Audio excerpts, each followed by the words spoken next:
Let's read all our evidence. This is one hell of a trial. Monokuma file number 3. The victim was Hifumi Yamada and Kiyotaka Ishimaru. The cause of death for each was a blow to the head. It is thought that they were both killed with a similar weapon.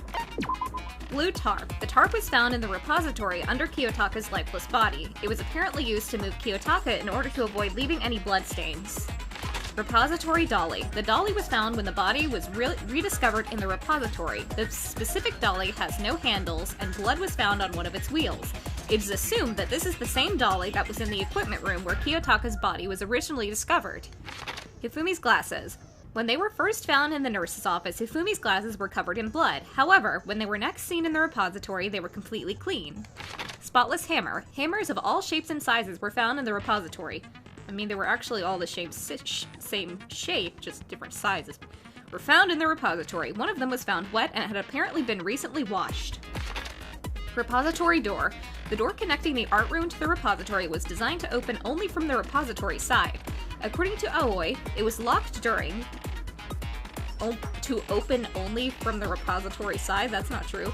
According to Aoi, it was locked during the search for the missing body. However, when the body was rediscovered, it had somehow been unlocked. Equipment room bloodstains. A puddle of blood was found in the equipment room where Kiyotaka's body was initially found. A tire track has been left behind in the blood.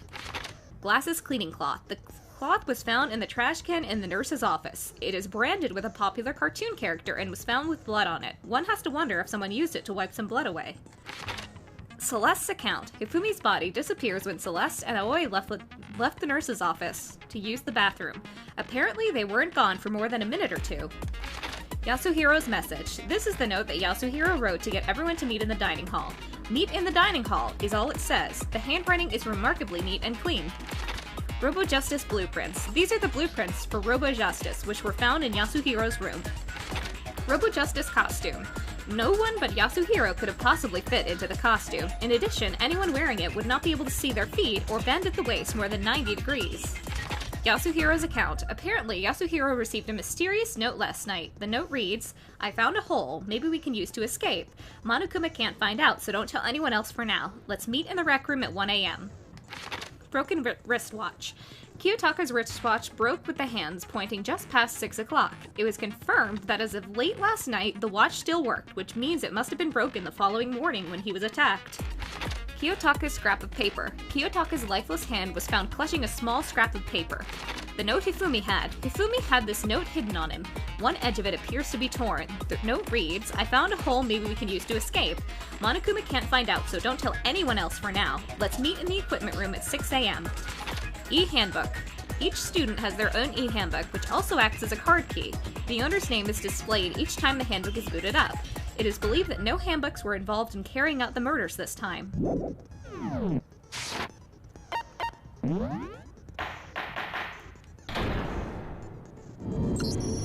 Let's begin with a basic explanation of the class trial. So, your votes will determine the results. If you can figure out who done it, then only they will receive punishment. But if you pick the wrong one, then I'll punish everyone besides the blackened, and the one that deceived everyone else will graduate. Now then, to begin with... We already know who did it! Was that? It was Hiro. He does not have an alibi for when the murders took place, and we found him in that suit. Don't try and deny it! You killed them! I didn't! Someone knocked me out! I was asleep the whole time! I don't know anything about it! Shut your murdering mouth, murderer! Who are you calling a murderer? I am sorry to say, Hiro, but we do have evidence. Blueprints for the suit. Parts we assume were used to build it. And all of it was found in your room. You have to admit, the evidence is quite compelling.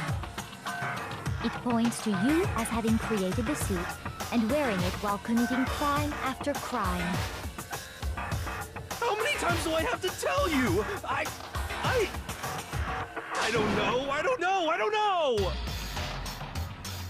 Is Hiro really the killer? Or, before anything else, we have to make that clear.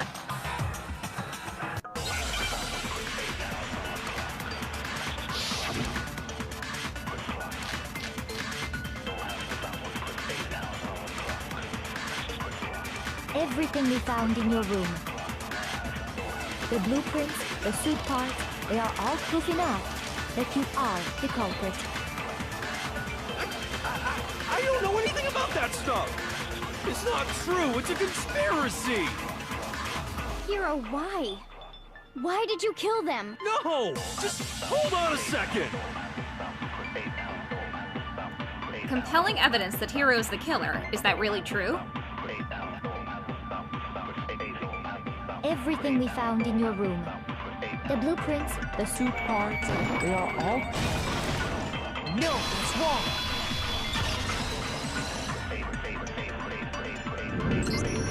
Are we sure Hiro really made those blueprints? What do you mean? Well, take a look at this.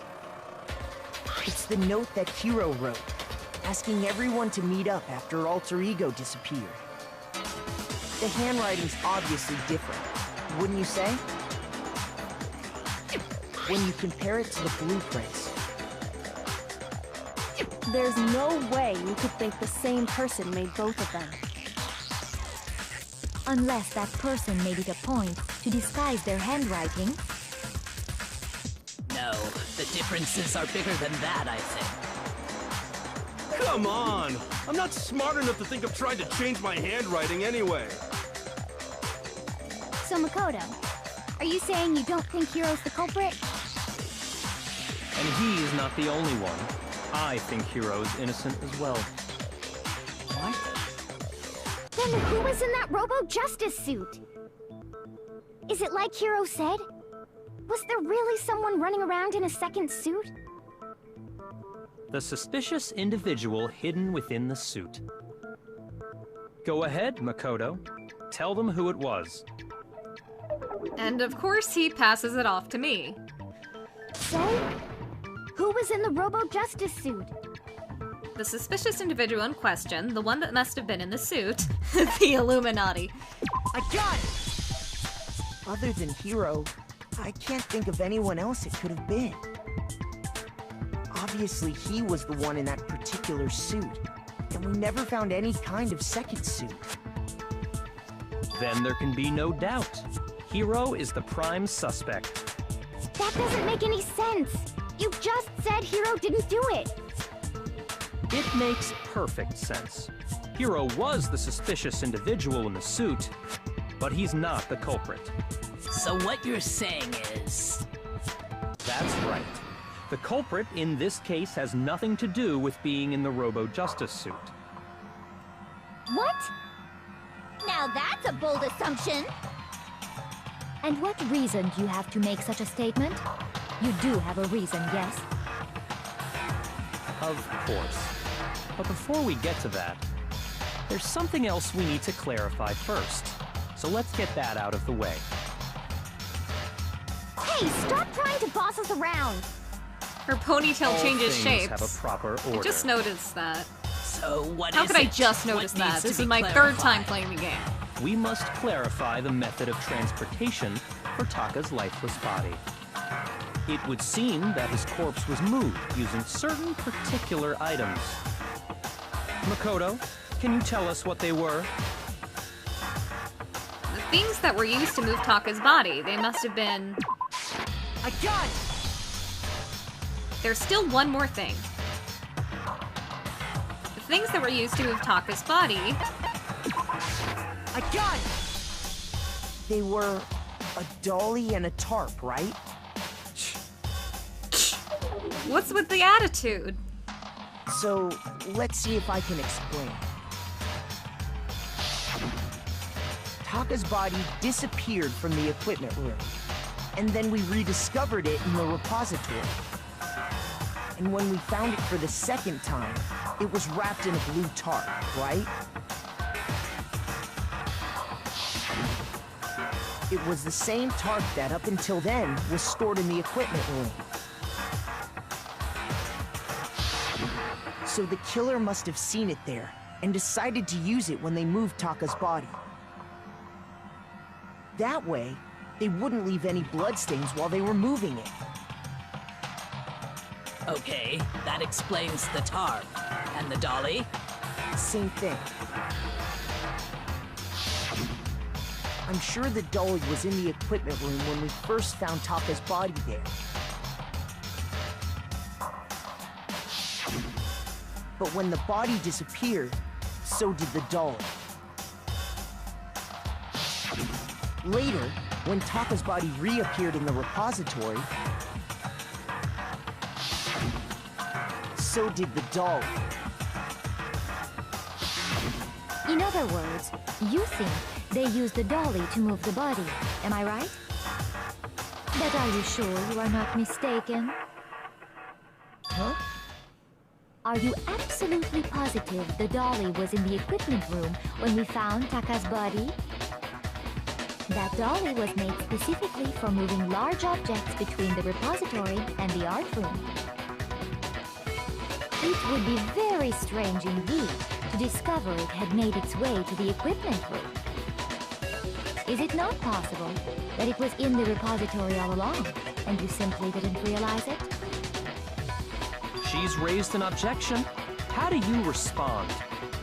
There is no shame in being wrong. Nobody expects much from you anyway. We have all accepted the fact that you rarely understand what is going on around you. Wow, I've never had anyone sound so nice while being so mean, but maybe I can change your mind. If I can just explain to them why the dolly must have been moved from the equipment room to the repository. A new element has been added to bullet time battles. Would you like to hear more? Let's talk about reloading. Starting with this next bullet time battle, we're going to add one more ingredient to the recipe. On the bottom of the screen, underneath the tempo marker, you'll see your ammo count.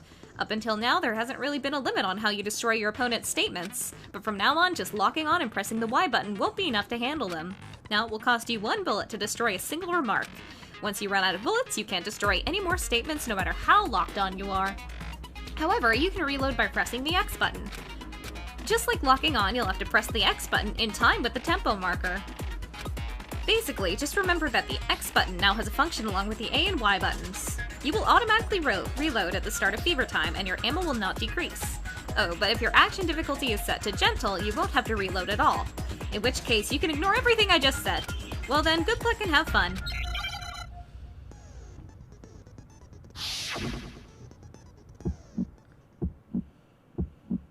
You have it wrong!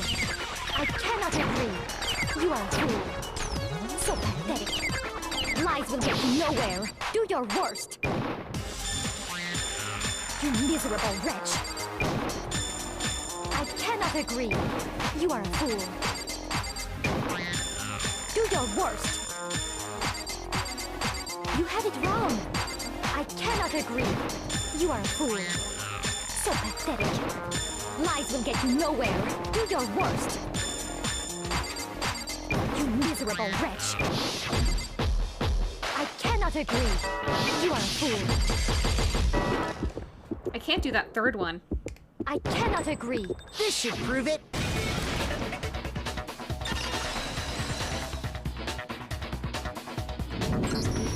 If you're asking for proof that the dolly moved, I have it right here. When I found the dolly in the repository, one of the wheels had a blood stain on it. There was a pool of blood in the equipment room with a tire mark in it that matched the dolly wheel's trail. The killer probably rolled the dolly through the blood on accident as they wheeled the body out of the room. And as the blood dried on the tire, they moved the body into the repository. So there's my proof that the dolly was used to move Taka's body.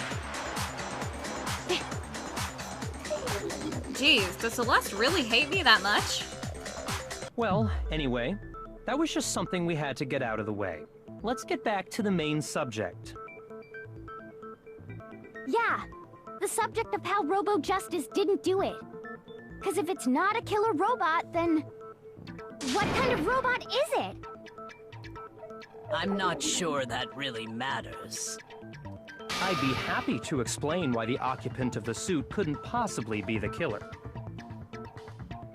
If you look back on how the body was transported, it will become immediately obvious. If I look at how the body was moved, it'll be clear why the person in the suit couldn't have done it. What does he mean by that?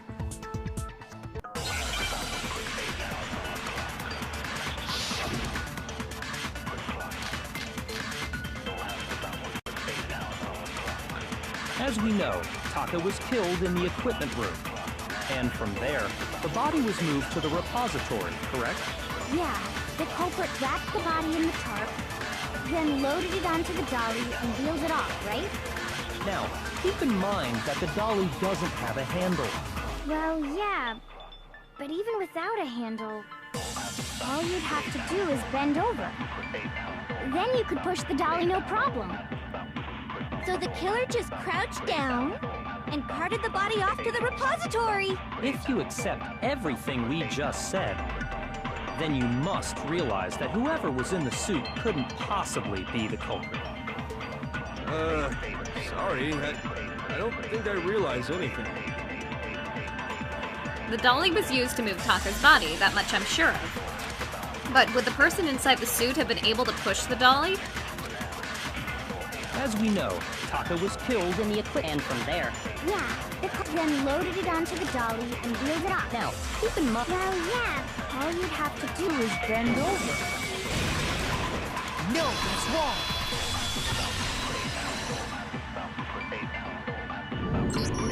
You're absolutely right that you could push a dolly without a handle if you stoop down low. But if you were wearing that suit, do you think you could actually get into a position like that? What do you mean? Think back to what you said when we were all checking out the suit together. Remember?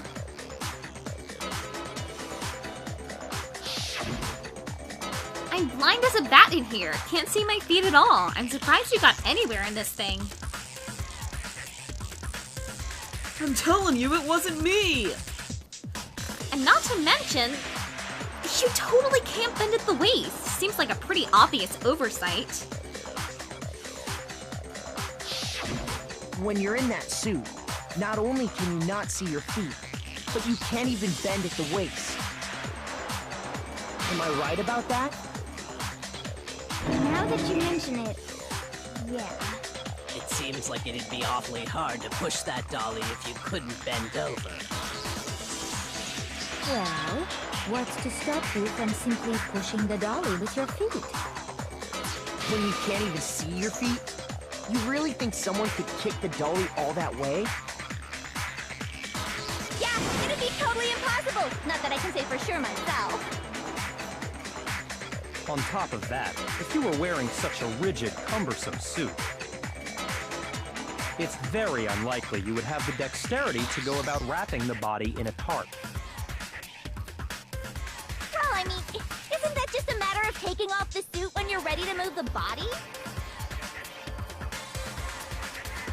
There's absolutely no chance that the costume was taken off just to move the body, because once it's on, you can never take it off.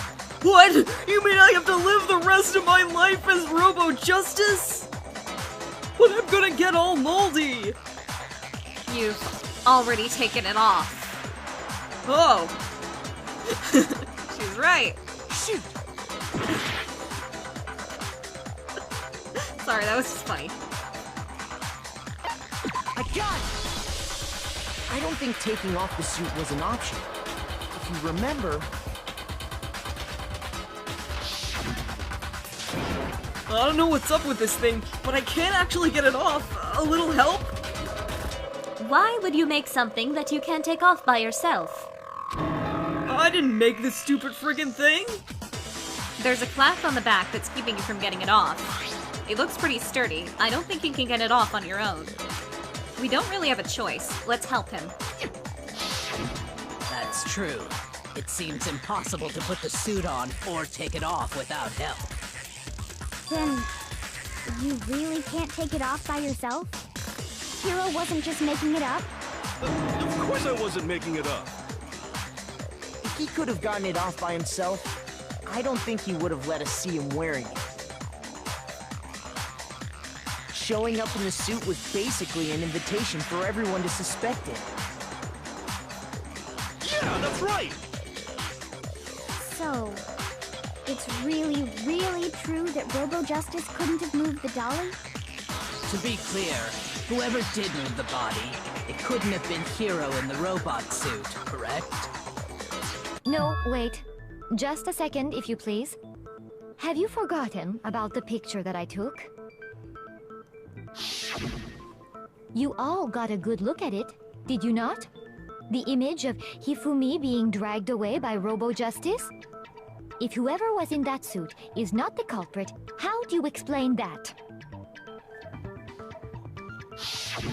Besides, do you remember what the now deceased Hifumi said?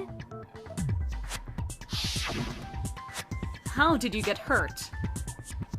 That guy hit me! What guy? Robo-Justice! That's what I decided to call him just now.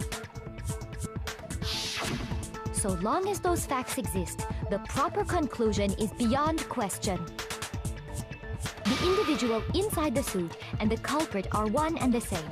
It was Hero, without a doubt. Yeah.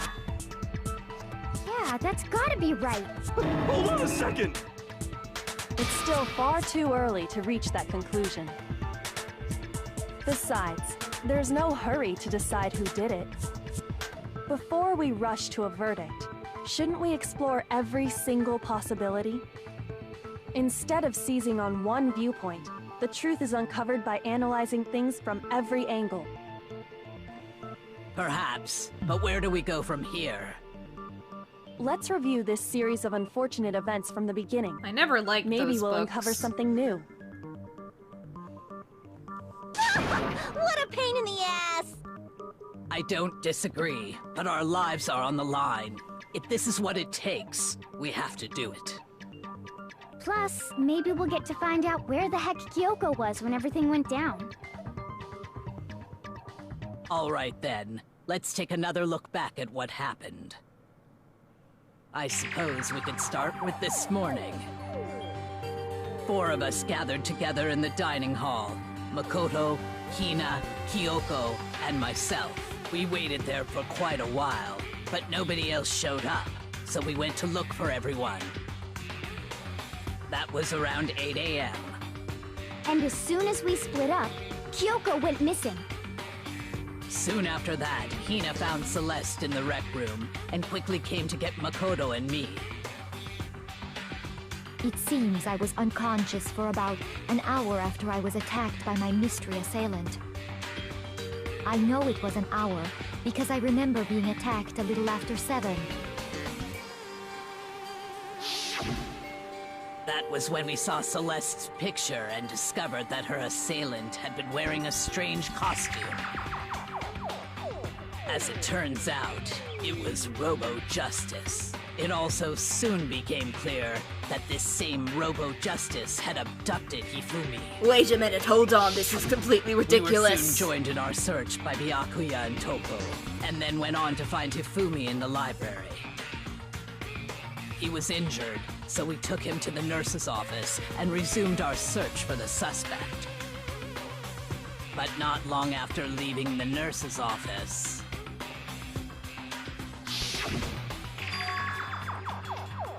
What's wrong? I saw a shadow, something moving around at the top of the stairs. When Celeste told us that, we decided to split up and search the 2nd floor. And soon after that... I saw someone moving around on the 3rd floor, and I yelled out to everyone as soon as I did. Celeste, what's wrong? That was a rather intense scream for someone like you. I saw him, the strange costumed man. He ran off as soon as I screamed. I was blocking the stairs, so he headed further down into the hallway and disappeared. And then...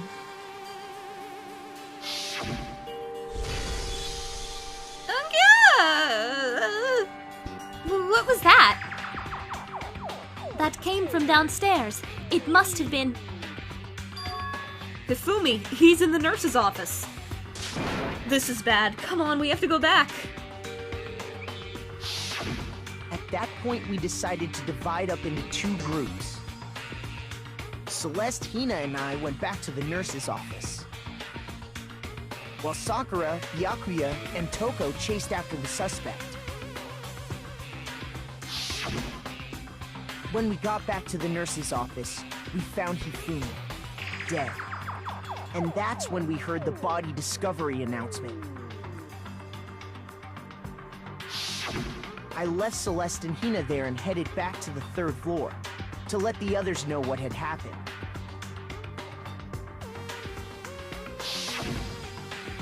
Meanwhile, we had just discovered Taka's body in the equipment room.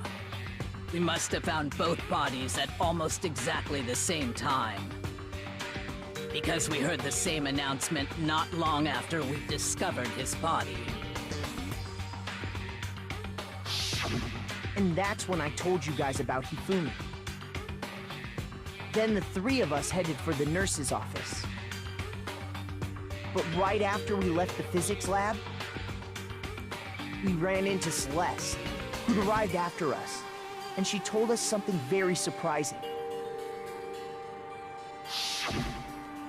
Hifumi's body has disappeared. We rushed back to the nurse's office and saw that she was right. Then we remembered we'd left Toko passed out in the equipment room, so we hurried back again. This can't be happening. Are we hallucinating all this or something? But when we got there, we discovered that now Taka's body had also gone missing. Next thing we knew, we were searching the school for 2 missing dead bodies. And after some time... Celeste informed us that she'd found the bodies, and we all headed to the repository, which is where we rediscovered the corpses.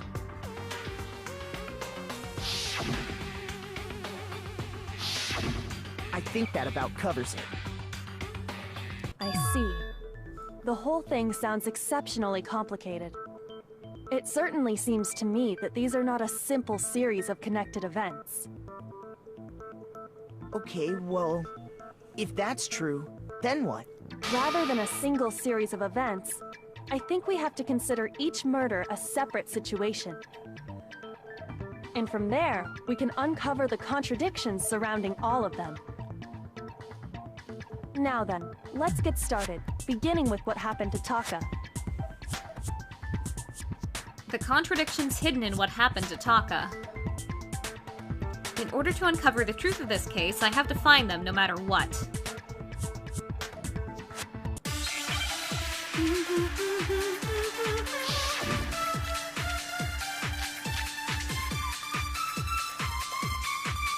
So, regarding Taka's death, I wonder if he died before Hifumi, or perhaps it was after?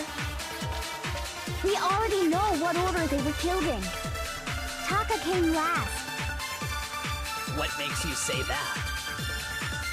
Because of the numbering of the Justice Hammers. It's true that Hifumi was killed with Justice Hammer 3, while Taka's death came from a swing of Justice Hammer 4.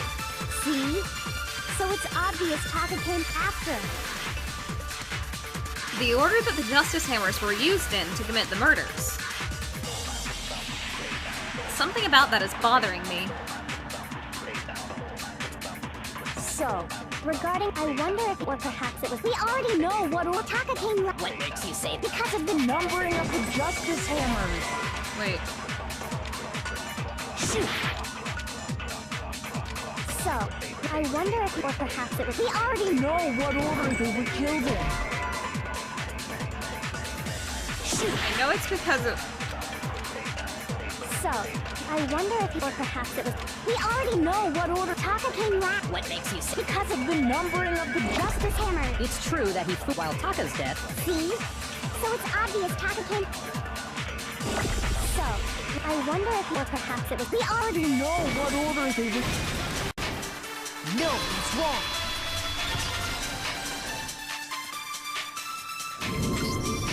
Hold on.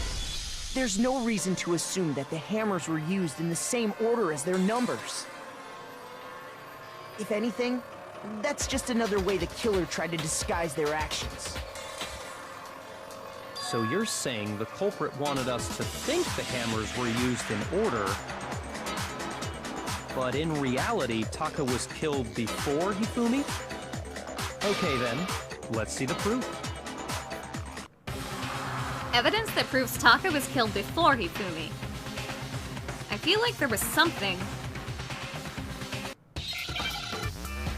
What are you talking about? I can just pick it up with my piece of evidence. It's not like I don't have the thing.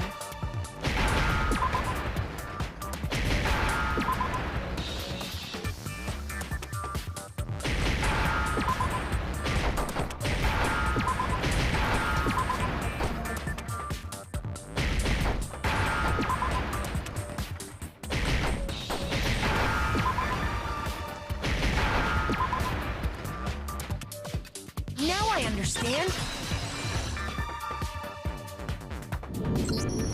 I've got it. Taka's wristwatch. See? Look. It broke with the hands pointing just past 6 o'clock. It must have gotten broken when he was attacked by the killer. Because as of last night... Hey you, how long were you gonna keep us waiting?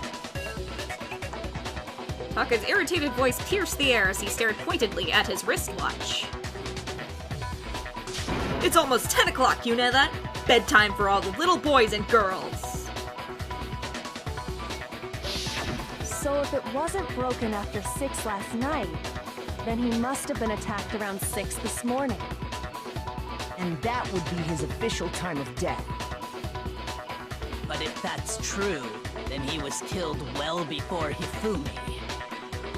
And before Celeste was attacked this morning, which happened around 7. That's right. Taka was killed before any of the other incidents took place. That simple fact slipped past all of us. We made the wrong assumption about the order of events, all because of those justice hammers. That's exactly why the culprit wrote the numbers on each hammer and had them increase in size.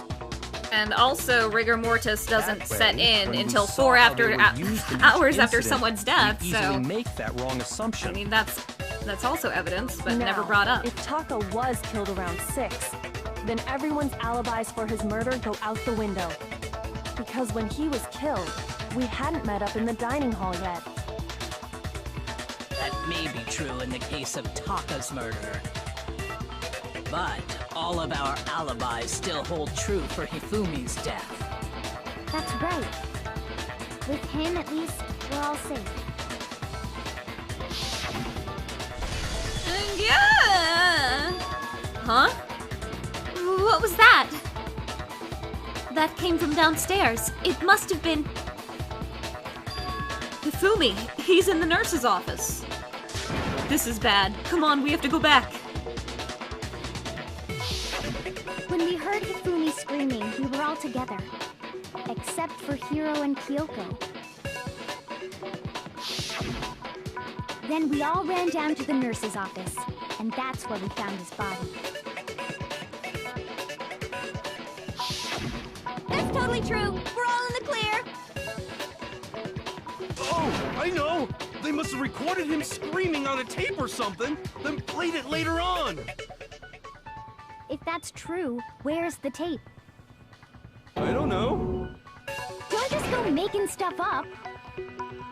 Anyway, we all have rock-solid alibis for when we heard Hifumi scream. Since all of us were there together, clearly none of us could have killed him. And it does not stop there. There was also the moment when we discovered his body had disappeared. When his body vanished from the nurse's office, Hina and I were in the bathroom together while everyone else was in the equipment room, correct? And then there's the disappearance of Taka's body from the equipment room. At that time, we were all gathered together in the nurse's office because of Hifumi going missing. Well, don't forget, I was passed out in the equipment room the whole time. Wait, then what if Genocide Jill did it? She could have dragged Taka's body out of there right then. Even if she could pull that off, there's no way she could have done the same with Hifumi's body. Because, as we just established, she was passed out in the equipment room when his body disappeared. Besides, I didn't do either of them anyway. In other words, it is impossible that any of us could have killed Hifumi or moved either of their bodies. On the other hand, Hiro and Kyoko had disappeared, so they most certainly could have done those things. So what now, Kyoko? For now, we can't get fixated on who did it, or we'll just keep going around in circles. So instead of who, I propose we start talking about how. In particular, I think we need to figure out how Hifumi's body got moved. That's true. We I'm searched still here, everywhere, guys. But we couldn't figure out how to explain his body disappearing. And according to what Celeste said, We could not have been gone for more than a minute or two, though. So then the killer was able to get in and move Hifumi's body in that short amount of time? It would seem so. his body apparently disappeared in the 1 minute her and Hina took their eyes off of it. But to carry that much weight from the first floor up to the third in that short amount of time? Oh man, yeah! There's no way! It'd be impossible! Well, what if I told you there was a way to make the impossible possible? By removing the M. How? If the dead body were to move itself. Zombies! Case closed. The dead body moved on its own? No! Not another... ghost! I don't think it has anything to do with the occult. I think what she's implying is... we thought Hifumi was dead, but perhaps in reality he was still alive. He was alive? Are you saying Hifumi wasn't carried out of the nurse's office, but simply walked out on his own? But I mean, we found his body. He was dead. Perhaps he was simply playing dead. That it isn't possible. The idea that Hifumi was still alive. Is it really possible?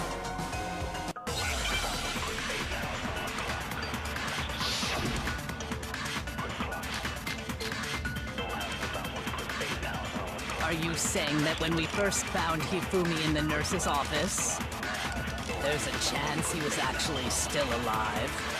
No, it is impossible. Hifumi was dead, without a doubt. And you know that how? Surely you heard the body discovery announcement along with the rest of us. Hifumi's dead body had been found. And that is why the announcement was made. Are we really so sure about that? Maybe the announcement was intended to signal someone else's discovery. But the body discovery announcement was only made once, that much I'm sure of. Are you saying that when we first there's a chance you... No, Hifumi was dead, and you know that how. Surely you heard the body discovery. Hifumi's dead body had been found. No, that's wrong!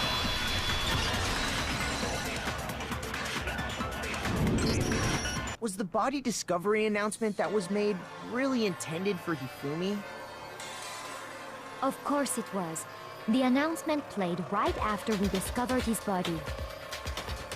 Maybe. But that was also the same time that Taka's body was found. That's right. It wasn't long after finding his body that we heard the announcement. So there's a good chance we've made a mistake in there somewhere. I think we've confused whether the announcement was for Hifumi or Taka. First of all, if 2 bodies had been found, there really should have been 2 announcements. Maybe Monokuma simply got lazy and rolled them together into one. What do you say, Monokuma? Any comment? Well, it's a very sensitive issue, so I can't go into too much detail. But what I can say about the body discovery announcement is that it's only broadcast when 3 or more people find a dead body for the first time. That didn't answer our question, man. We're asking if you're a lazy bum. No, actually, that was plenty. Huh? He said it's only broadcast when a body is discovered for the first time, which means even if we find the same body again later, he won't make the announcement again. If that's true, then why was the announcement made again later on? Huh? Later on? Exactly. We heard the body discovery announcement twice. The second body discovery announcement. The first time it played was when we found each body in the nurse's office and the equipment room. And the second time was when... I got it! We heard it a second time in the repository, when we rediscovered the 2 bodies.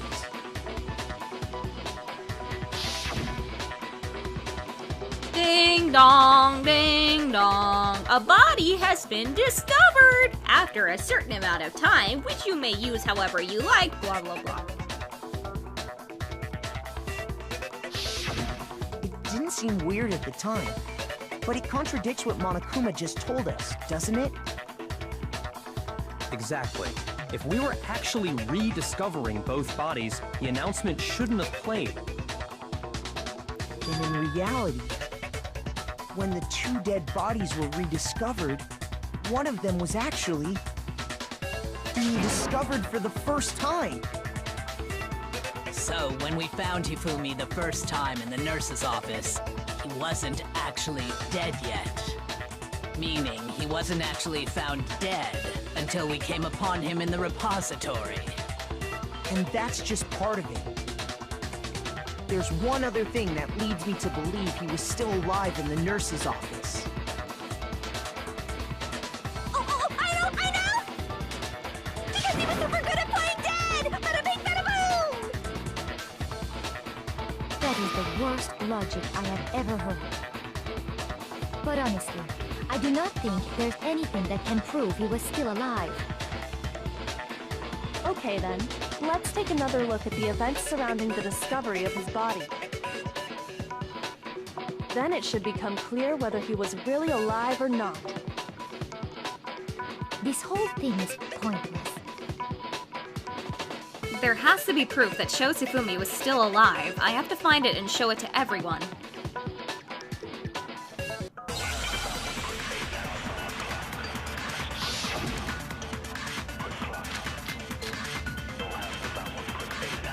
Well, here's one thing we do know. The first time we found Hifumi's body was in the nurse's office. And then, while me and Celeste were in the bathroom, his body disappeared. And the next time we saw his body, it was in the repository. But when you compare his body before being moved and his body after being moved, other than the change in how it was positioned, there was no notable difference. Then, was he really still alive? Of course not. It is impossible. This is ridiculous. The reason I can say Hifumi was still alive, if I can just find the contradiction in these statements, I'm sure it'll become clear. Well, here's one. The first time we found him, and then his body disappeared. And the next time it was in... But when you compare his body other than the change in how it was positioned, there was no notable difference. No, that's wrong.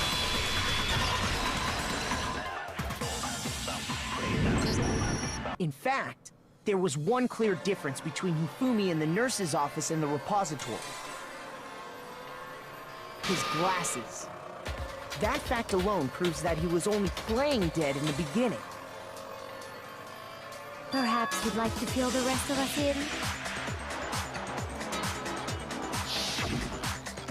When we found Hifumi in the nurse's office, his glasses were covered with blood. But when we found him again later in the repository, they were spotless. And I found the item he used to wipe them clean in the nurse's office trash can. The evidence I found in the trash can in the nurse's office was... I got it! It was a glasses cleaning cloth featuring a certain cartoon mascot. One look at the bloodstain on the cloth should make things clear. This piece of cloth was used to wipe Hifumi's glasses clean. And the mascot on the cloth is the same one that's on the digital camera, right? And whose digital camera was it? Hifumi's, of course. The character was Princess Piggles from Demon Angel Pretty Pudgy Princess, I think. Wow, you got the title completely accurate. Anyone but Hifumi would have brought something like this to school. I see your point. And the only people here who wear glasses are... I wouldn't be caught dead using a tacky piece of garbage like that. A few tissues is all I need to keep my glasses clean. Then there's no question. It belonged to Hifumi. So what you're saying is... What exactly? What I'm saying is, the blood on his glasses was wiped away using his own glasses cleaning cloth. Even if that is true, it does not mean he wiped the blood off himself. But who would benefit from a clean pair of glasses other than the glasses owner? That's a good point. And it must have been him, right? So let's assume that Hifumi was still alive in the nurse's office. He pretends to be dead. Then when he's alone, he wipes his glasses clean so he can see. Then he stands up and walks out on his own 2 feet. And with that, the impossible task of moving his copious corpse becomes possible. Copious corpse. But then, if he was just pretending to be dead, what was with all that blood? Was it paint or something? The fridge in the nurse's office contains packs of blood for emergencies. He probably used one of those. He figured if he was gonna play dead, he should go all out, so he just dumped it everywhere! But he got crazy with it and had to wipe his glasses off when he was done! God, what an idiot! And if Hifumi was still alive at that point, the disappearance of Taka's body is easily explained. It should be perfectly obvious who must have moved Taka's corpse. The one who moved Taka's body was... I got it! It could only have been Hifumi. While we were all gathered in the nurse's office, he went to the equipment room and took Taka's body. That also explains how the door to the repository got locked. The door was locked? Well, after the bodies disappeared, we all went looking for them, right? So me and Sakura headed for the repository. But when we got there, the door was locked. And the repository door can only be locked from the inside. Which means, when Hina and Sakura got to the repository, someone was already inside. And it could only have been Hifumi, who just finished stashing Taka's body there. He convinced us all he was dead, and when he saw his chance, he dragged Taka's body to the repository. So, Hifumi wasn't just another victim in this case. He was one of the assailants. But that means he took part in the murders. just can't believe it. If you're having trouble, would you like me to show you one more piece of evidence? There's more? Oh, absolutely. The single biggest fact pointing to his involvement has yet to be revealed. You know what I'm talking about, right, Makoto? The item he took off of Taka's lifeless body? The thing that Hifumi stole from Taka, could it be... I got it! You're talking about the note Hifumi had hidden away, aren't you? Hidden note? That's right. We found it stuffed in his pants. What? In his pants? Yes, his pants. Yes, his well, pants. Forget about the pants for now. Take a look at what the note says. I found a hole maybe we can use to escape. Monokuma can't find out, so don't tell anyone else for now. Let's meet in the equipment room at 6 a.m. The person who translated this has no idea how to use quotation marks. That's the note I was telling you about. The one that told me where to go. Huh? Wait, this one's a little different. In my note it said, Monokuma can't find out, so don't tell anyone else for now. Let's meet in the rec room at 1 a.m. I see. Then this note isn't the same one Hiro got. It's not the same? In other words, the killer got in touch with another person besides Hiro. And that person could only have been... Hifumi's pants! His pants? Are you saying his pants are alive? Are pants people? Are there pants people? Hina, even if there are, I'm sure they're not here in the school. Wait, what am I saying? I need to calm down. Sorry, that was really funny. Okay, last one. Yeah, you really embarrassed yourself. In other words, the killer got in touch with another person besides Hiro. And that person could only have been... I got it! That's right! Taka! The killer used this note to draw out Taka and murder him. To drought Taka. Hello! Over here! Objection! Objection! I don't really understand what's going on, but Hifumi had that letter, right? So whoever wrote it wasn't drawing out TikTok, they were drawing out Huffy! TikTok. Huffy. Just to be clear, TikTok is Taka and Huffy is Hifumi, right? Oh, yes! Why must you ruin it every time? Man, Genocide Jack is seriously scary, but still. I can't let her get to me.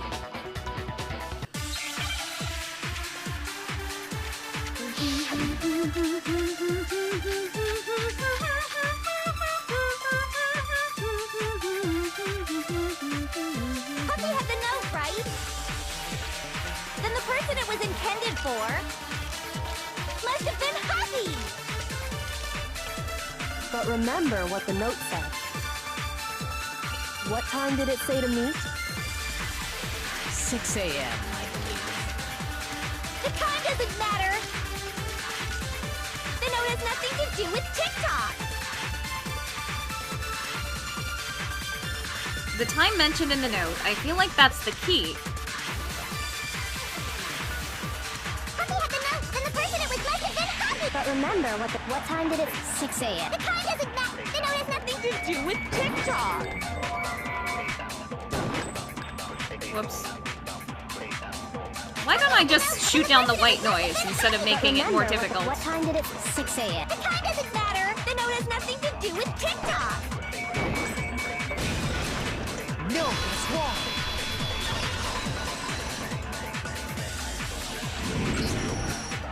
No, there absolutely is a connection. What the hell are you talking about? The note said to meet at 6 a.m., which is the same time Taka was murdered. We've already proven that using his wristwatch. But there's more. Look where the note says to meet. The equipment room, right? Which is where Taka was killed. I see. So, Taka was murdered at both the time and place written in the note. I think that should be plenty to show that this note was definitely meant for Taka. The background's so pretty. Well, when you put it like that... No further objections! Then someone used that note to trick Taka. Just the same as me. The culprit really is a cold-blooded monster. Telling people they found a way out. And they killed people. But if they gave the note to Taka, what was Hifumi doing with it? Stuffed down his pants, no less! Most likely, Hifumi stole it off Taka's corpse after he died.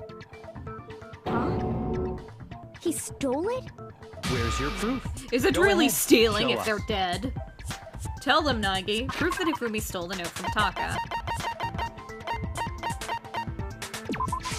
I got it! When I searched Taka's body, I saw that his lifeless hand was gripping a small scrap of paper. Way to be dramatic. His lifeless hand, his I'm right lifeless about body. this. The sheet of paper this piece came from is... Poor Ishimaru. I knew it! It fits perfectly with the note we found hidden on Hifumi. Then Taka's scrap and Hifumi's note. Yup, they're from the same piece of paper. Hifumi had the note meant for Taka, while Taka's corpse still grasped a small piece of that note. There's only one way to explain it. Taka died clutching the note. Hifumi tried to free the note from his death grip, leaving behind only one small scrap. Did I get all that right? That means Hifumi knew the note was important. Exactly. Which proves that he was an accomplice in the murder. Whoa. Yeah. After seeing all this, Hifumi was super involved in this whole thing for sure. In fact, he was behind the whole thing. In fact, he's still alive! Sorry, no. Sorry, When no. we found him in the repository, Hifumi was truly and completely dead. Not like The second body 25% discovery dead or even announcement proves 50%. that. He was 100% dead. So then, who killed Hifumi? It was Whoever me! did is the mastermind, the true killer. He was killed in the repository, so he must have been killed not long after transporting Taka's body. So, he must have been killed after Taka's body vanished, but before we found both bodies in the repository. During that time, we'd all split up and were searching for Taka's missing body. In other words, during that time, none of us have alibis. Wait, but me and Sakura were together. Stop trying to steal the spotlight, you stupid walrus! Who are you calling a walrus? Anyway, when they were killed bothers me too. But there's something that's been bothering me even more. And what might that be? The weapon they used to kill Hifumi. The weapon? Yeah, because I mean, according to the Monokuma file, the way Taka and Hifumi were killed was almost the same, with them having similar fractures and all. Fractures? But Justice Hammer 3 and 4 were still laying around in the nurse's office and equipment room, right? So if Hifumi was killed in the repository, the culprit would have had to grab one of the hammers, kill Hifumi, then put the hammer back where they found it. But wouldn't that be seriously risky for him? I'm surprised. It seems there's some semblance of a brain knocking around that skull of yours after all. Hell yeah, it's packed in there good and tight. He's right, though. I don't understand it either. The Monokuma file makes it clear that they were killed using similar instruments. But if the hammers were already laying around those other rooms... So the question is, how could the culprit have gotten their hands on either of the hammers? Personally, I haven't a clue. So which hammer was used to attack Celeste? Number 1 or number 2? But those were accounted for in other rooms too. And I don't think either one is big enough to kill someone. Then, Is it not possible they used a different weapon? I don't think it is possible. They were both killed with the same kind of thing, right? So then, what was used to kill Hifumi? The weapon that was actually used to kill Hifumi. The whole picture surrounding this case won't become clear until we figure that out. Somehow I have to find the truth. Reach out to the truth. Wrong game.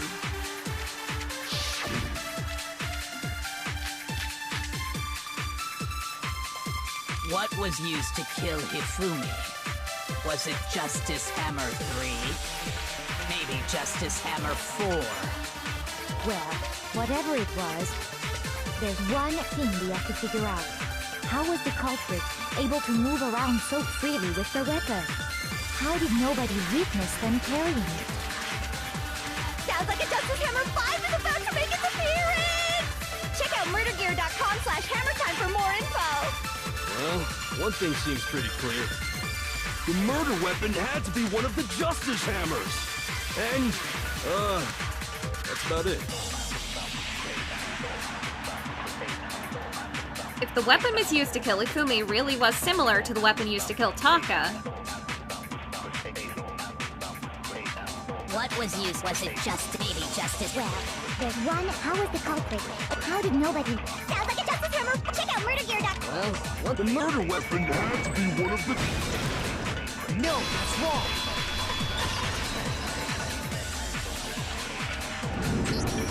The murder weapon wasn't a Justice Hammer at all. No, it was something completely different. actually it was still a hammer, so But not completely, but you seriously? know. A different weapon? Specifically, a hammer from the repository. The killer could have easily used that to kill Hifumi. Now, all the hammers in the repository were covered in flecks of grit and debris. But for some reason, one of them had been scrubbed clean. And the reason it had been scrubbed clean was most likely because it was used to commit murder. If the hammer got covered in Hifumi's blood, of course they'd have to clean it off. I'd also like to point out that the repository has all kinds of hammers. Big ones, small ones, and even some flat mallet-like ones. I think whoever made the Justice Hammers used those as a basis for their design. You mean they actually used them, because they're gone. If that's true, that would explain the Monokuma Files note about the wounds being similar.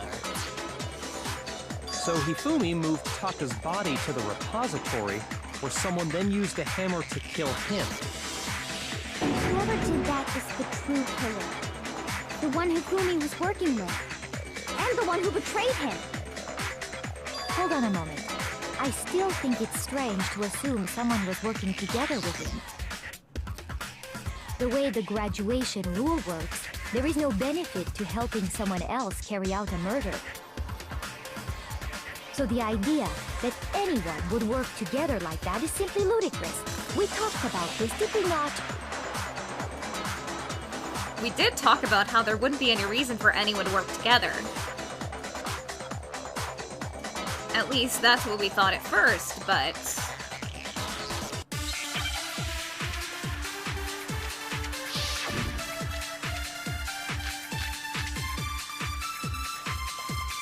Based on the rules that have been laid out for us, even if more than one person is complicit in the murder, only the one who actually carried out the act can graduate and survive. Assuming the rule holds true, it is simply impossible that two people work together on this. That is how the rule was explained to us. But that only really applies if there's one murder, right? In this case, however, there were two murders. Is the possibility of an accomplice really that insane, or is there some chance? Based on the rules, even if more than only the one who actually carried, assuming the Rule holds true. No, that's wrong.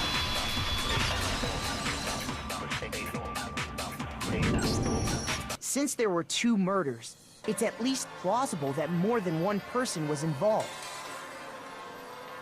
What do you mean? If there'd only been one murder, then yes, the idea of an accomplice isn't really worth considering. Naturally, if only one person can be saved per murder, an accomplice has no risk versus reward benefit. Risk versus reward benefit? The payoff for working together. The reward that balances out the risk of taking part in a scheme. There's no point in being someone's accomplice if there's no benefit to you.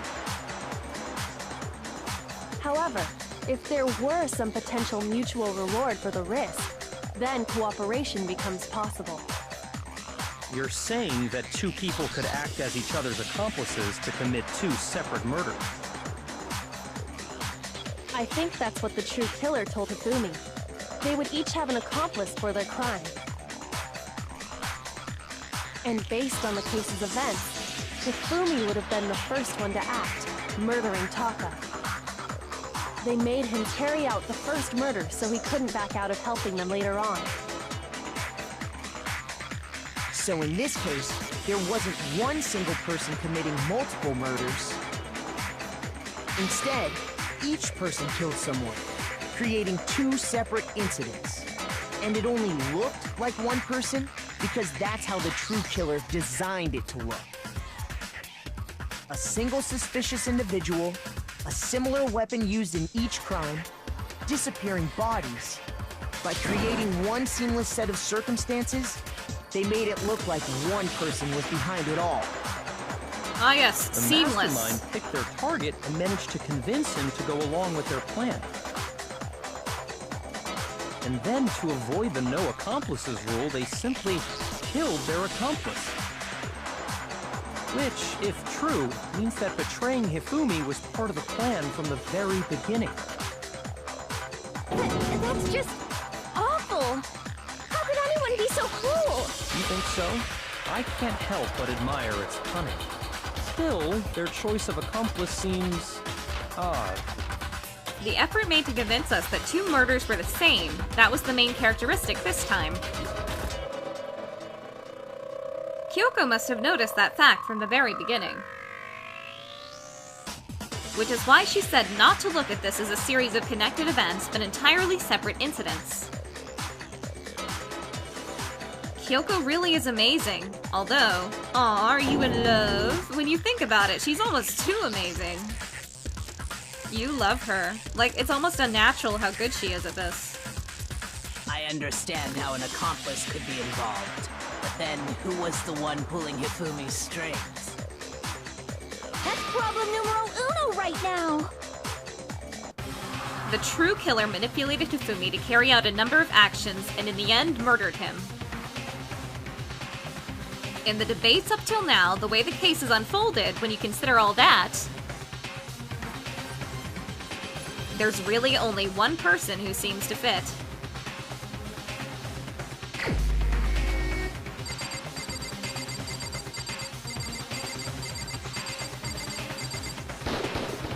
Here's my answer. It was Celeste. So I'm the suspicious individual now, am I? You were from the beginning! You were acting totally out of I really character! do hate this kind of joke. A joke? I wonder. So what you are saying, then, is that I specifically chose to work together with Hifumi. The idea that I would choose to spend any amount of time interacting with him, that I would go within 10 feet of that Shit from brain fat, lazy, worthless, goddamn idiot! Pardonnez-moi. Just to be clear, there is evidence to support it. Is that so? It is. Throughout the investigation, there was certain behavior that was common only to the 2 of you.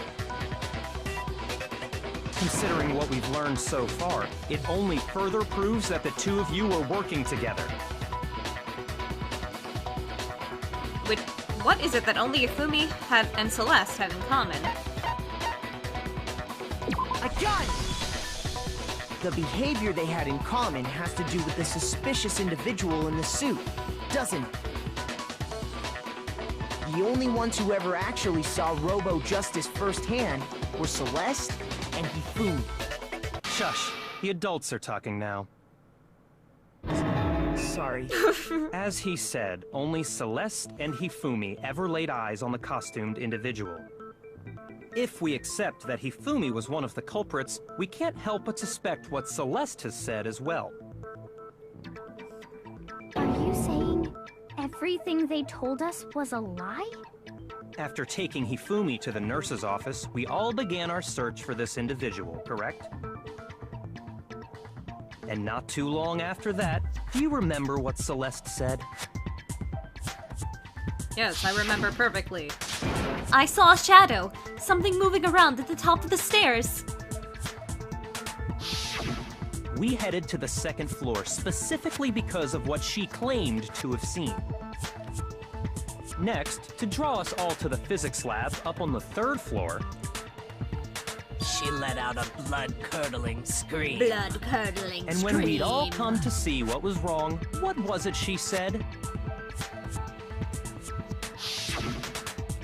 Celeste, what's wrong? That was a rather intense scream for someone like you.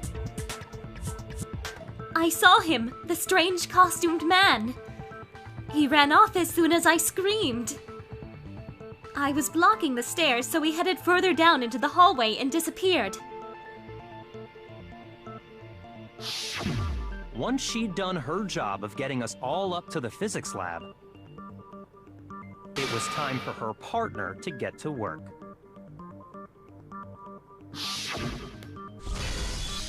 Yeah. Huh? What was that?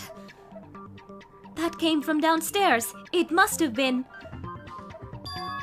Hifumi, he's in the nurse's office. This is bad. Come on, we have to go back. It was to get us to divide into two groups, so that we would discover both bodies at the same time? In fact, Celeste was precisely the one who proposed that we split up. Then why don't we split into two groups? I'll lead the hunting party. That seems much more interesting. Very well. Then Makoto and Hina, you come with me to the nurse's office. I will leave the capture of the suspicious individual to Toko, Byakuya, and Sakura. Well, if Celeste and Hifumi were working together, all those chance events suddenly become connected. And on top of that piercing cry of yours early on.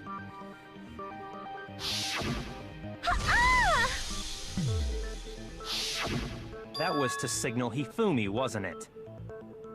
It was your way of telling him, we're on the third floor, everything's going according to plan. Why else would you let out a scream that could have carried across the sea? So that it would alert you. But, I mean, it's true. I just realized another strange thing. When we found Hifumi in the nurse's office, who we now know was only pretending to be dead,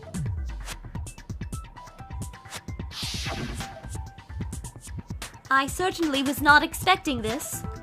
I did not imagine that Hifumi would be murdered. Celeste, you were the first one to say he'd been murdered. You wanted to make sure we wouldn't have any doubt in our minds. I don't believe it. Everything, the whole thing was one big act. Hina, you were with Celeste when Hifumi's body disappeared, right? Yeah. I was feeling kind of sick, so Celeste took me to the bathroom. Wait! Then that was... She wasn't worried about you. She just saw a chance to help Hifumi sneak out of the nurse's office. Each piece isn't much by itself, but start putting them together and the picture gets very ugly indeed. Wouldn't you agree, Celeste? I have no idea what you mean. Don't bother trying to deny it. You made one fatal mistake. Oh, did I? I didn't even catch it myself when you first said it, but Now I remember perfectly. looking back, I can say that that one little slip-up was your undoing. One little slip up. What are you talking about? I'm talking about what you said after Hifumi's body disappeared and we returned to the nurse's office. They must really be enjoying this. Enjoying the sight of us standing around, frightened and confused. We're all going to die here. We're going to die just like those guys did. I remember her saying that too, but I don't understand what's so strange about it. Then pay attention. Sakura, Toko, and I were first to discover Taka's body in the equipment room. Then Makoto showed up and told us Hifumi had been killed, so Sakura and I left with Makoto. Once we were in the hall, we ran into Celeste, and the four of us headed to the nurse's office. Now, the entire time we were together, none of us said anything about Taka being dead. Think about it. Celeste's comment doesn't make sense. It was completely out of place. Yeah, I see what you're talking about. Although I don't really get what it means. You hear that, Celeste? Everyone's having some trouble understanding. Could you repeat what you said? If you're really not the culprit, you shouldn't have any problem repeating it, right? Byakuya said that Celeste's comment doesn't make sense. But what is he alluding to?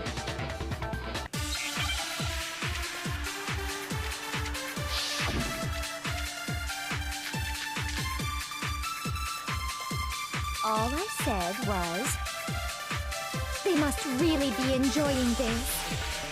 Enjoying the sight of us standing around, frightened and confused. They must be positively elated. We are all going to die here. We are going to die, just like those guys died. And that is all I said. And that's all it takes to finish this. It's obvious, isn't it, what was so strange about Celeste's comment? When Celeste said what she did, she shouldn't have known yet. With that in mind, what's so strange about what she said is... Tell them, Nagi. All I said, they must really enjoying the sight of us. They must be. We are going to die. Just like... No, that's wrong.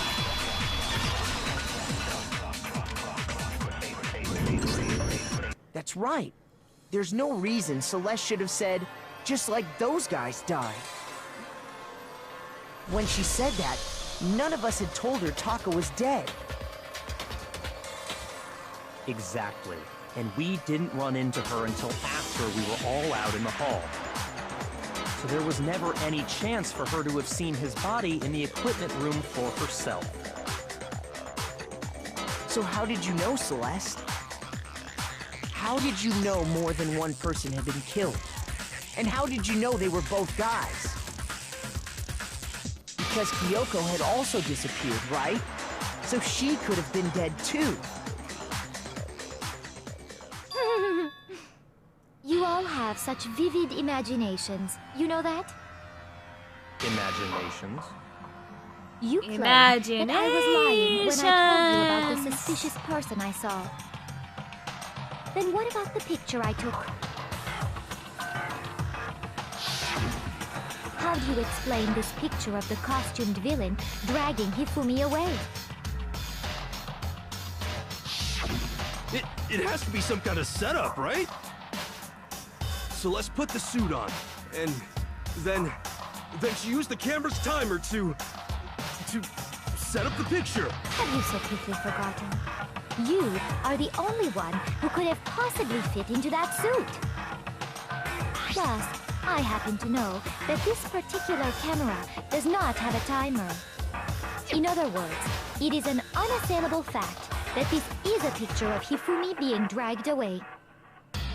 If everything I told you was a lie, how can this picture exist? Simple. Are we sure that's really a picture of the suspect dragging Hifumi away? What could you possibly mean by that? Surely there are other explanations than the one you've offered up. No, there is no other explanation. Other explanations? If it wasn't a picture of the suspect dragging Hifumi away, the only other possibility is Hifumi and the suspect are dancing and drinking. I got it! It's not a picture of the suspect dragging Hifumi away. I would say it's a picture of Hifumi dragging the suspect away. That's certainly within the realm of possibility.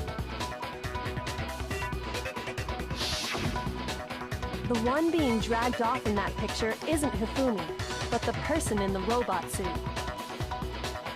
We've simply been led to believe that it's the other way around. And the strange costume might only exist to lead us astray even farther. If you saw someone wearing something like that in this situation, of course you'd notice and be suspicious. That's what happened! You put me to sleep and made me out to be the bad guy in all this!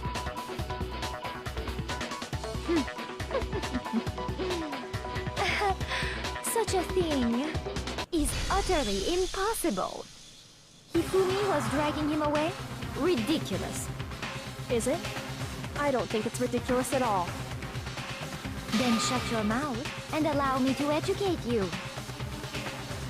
Celeste thinks she can prove that there's no way Hifumi is dragging the suspect away. But is that really possible?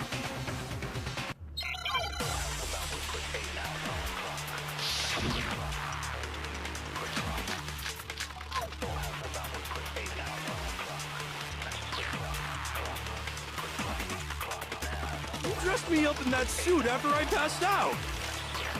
Then you just draped me across Hifumi and had him carry my weight! You tried to make me look like the bad guy! Like I said, ridiculous. As you can see in the picture, the suspect is standing perfectly upright. If the person inside the suit was unconscious, there's no way they could stand up straight like that.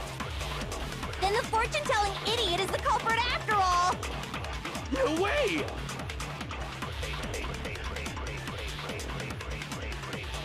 No, that's not right. There's definitely a contradiction in what Celeste is trying to claim.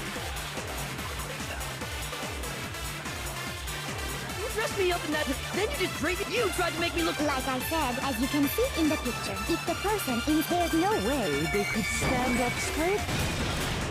No, that's wrong.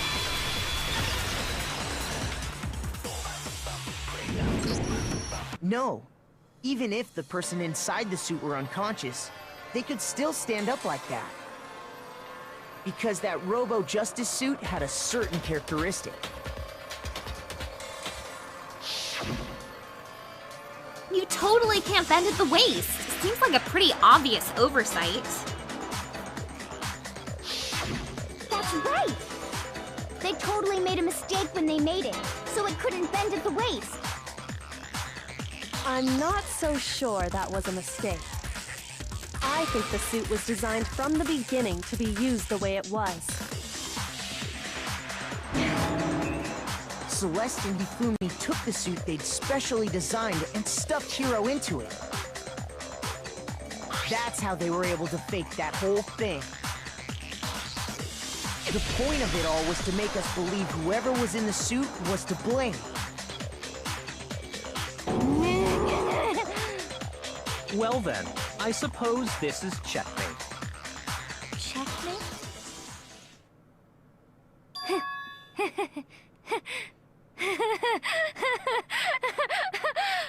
Don't make me laugh, you idiot! What do you mean, checkmate? Celeste? Clearly, you want to cram me into your little guilty box. Well, there's one little problem. Have you already forgotten what Hifumi told us as he lay dying? Hey, Hifumi! Who was it? Who attacked you? Who tried to kill you? Who killed me? That's right. I remember their name.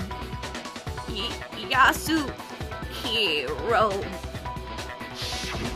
When we asked him who had attacked him, his answer was quite clear, was it not? She's so good. He said, and I quote, Yasuhiro. In other words, Yasuhiro Hagakure! Wait, but my name isn't really Yasuhiro. It's actually Taro. Confusing statements don't make any sense. You're only making things more complicated. He did say Yasuhiro, but are we sure he was really pointing the finger at Hiro? What the hell are you talking about? I'll burn you alive! Quite an ironic Kyoka, statement. What do you mean by that? Think back to how Hifumi used to talk to us. How did he refer to each of us? He said for serious a lot. I got it! That's right! Our last names! He called us all by our last names! Exactly.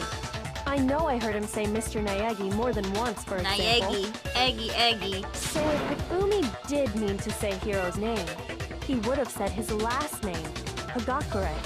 I'm sure it was just incidental. By chance, his first name. Indecent? Don't talk. Random chance. Now isn't that a convenient explanation? No, there's no reason to think he would have said the name any different than normal. But he must have run out of energy before he could say any more. So Hifumi was trying to tell us the last name of whoever killed him? But the name he said doesn't apply to anyone here. Well, no. Hold on. There's one person it could apply to, and that's Celeste. She never actually told us what her real name is. What did you just say? To think you'd take your false accusation so far, I don't know whether to laugh or spit! Come on! Enough with your idiotic blather! Yasuhiro is a loser's name! Do I look like a loser to you? Well, do I? What? I think I've earned the right to be a little on edge. Okay, then fill us in. What's your real name? Fine. Make sure your ear holes are wide open and listen up! My real name is Celestia Ludenberg. Could you please stop making me repeat myself over and over again? Celeste still won't give up, so then I have to do something to make her accept it.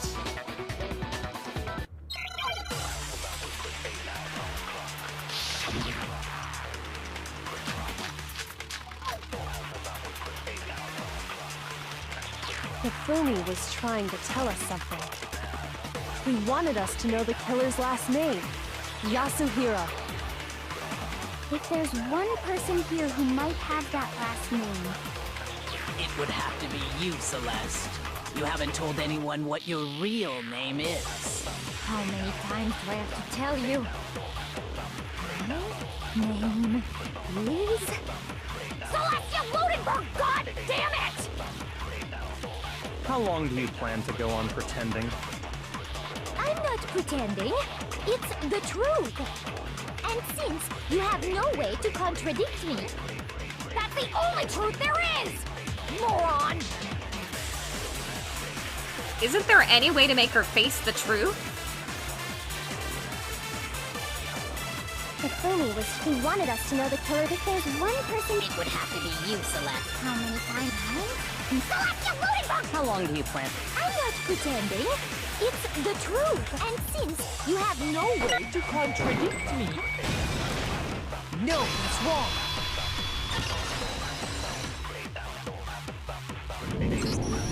That's it! The handbook! What? Anytime you turn your handbook on, It shows the owner's name when it boots up, right? Monokuma told us all about it before. This handbook is absolutely vital to a healthy school life, so don't lose it. When you start it up, it will display your name. Always make sure you have the right one. Now, this is not your everyday notebook. It has so many more uses than that. So all we have to do is check her handbook, and that'll clear up everything. That's how we can find out Celeste's real name. That's an invasion of privacy. I refuse to cooperate. Celeste, can you please just tell us what really happened? Please tell us what really happened so we can kill you. Just tell us. Please, so we can kill you. Even when I'm put in check, it's just my nature not to give up. Because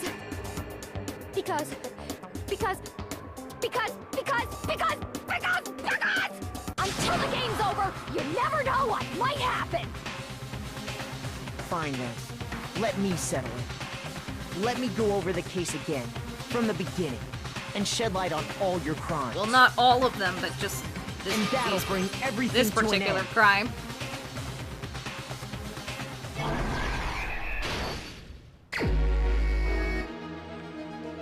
In this case, how did the killer recruit the accomplice? Was it seduction?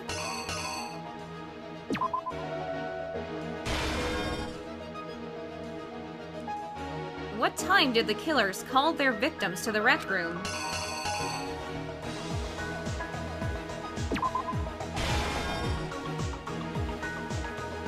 Who was it that the killers summoned first?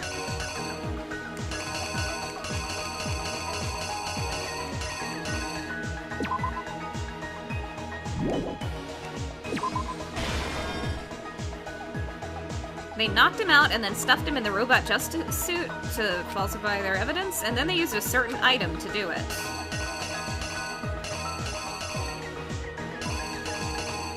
Wait, what? Oh. What time was Taka supposed to head to the equipment room?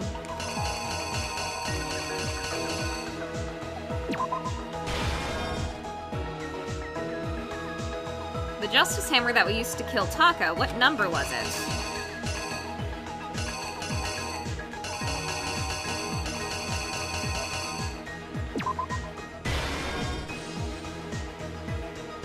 In the library, Hifumi used something to fake the existence of a shadowy criminal.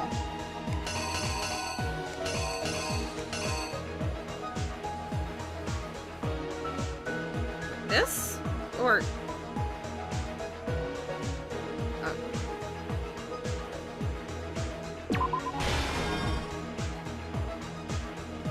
Which Justice Hammer was in the nurse's office when Hifumi was pretending to be dead?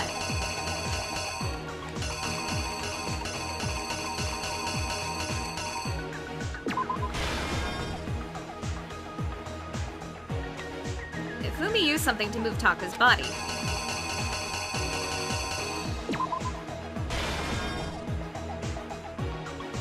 The weapon the killer used to murder Hifumi, what was it? The killer is... you! Before anything, the killer persuaded someone to help carry out the murder. And that person was...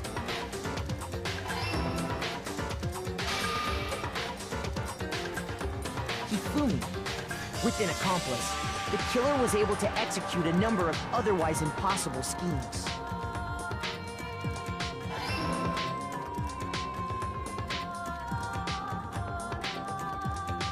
First, they convinced someone to meet them in the rec room last night at 1 in the morning.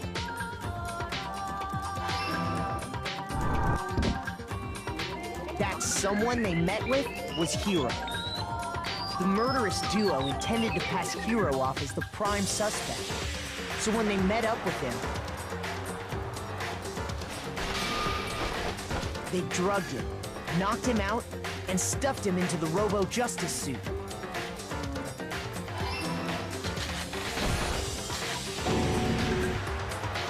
Next, Hifumi positioned himself to make it look like Robo-Justice was attacking him. while the killer used a digital camera to take pictures of the assault. They did all this just to create evidence that would put the suspicion on Hiro. When they were done with him, they shoved him, still unconscious, into the pool room locker. Poor Talk. Oh wait, he's not dead yet. I zoned out. And then finally, at 6 a.m., they moved into the murder phase of their plan. They called Taka to the equipment room.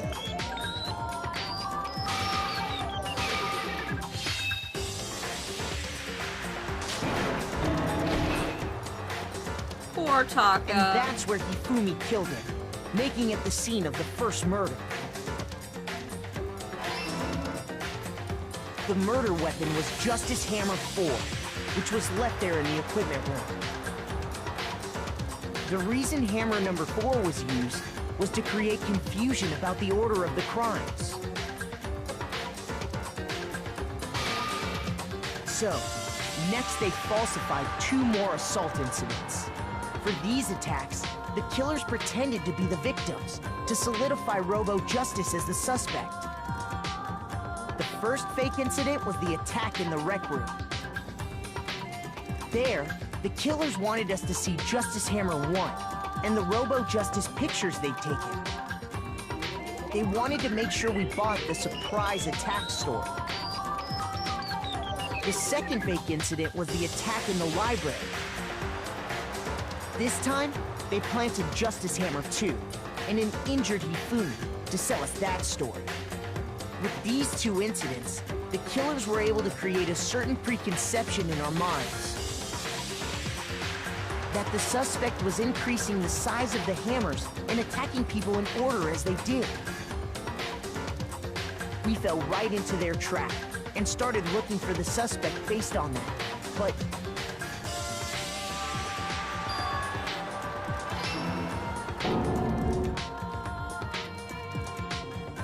while we did that, we left Hifumi alone in the nurse's office. This was exactly what Hifumi was hoping for.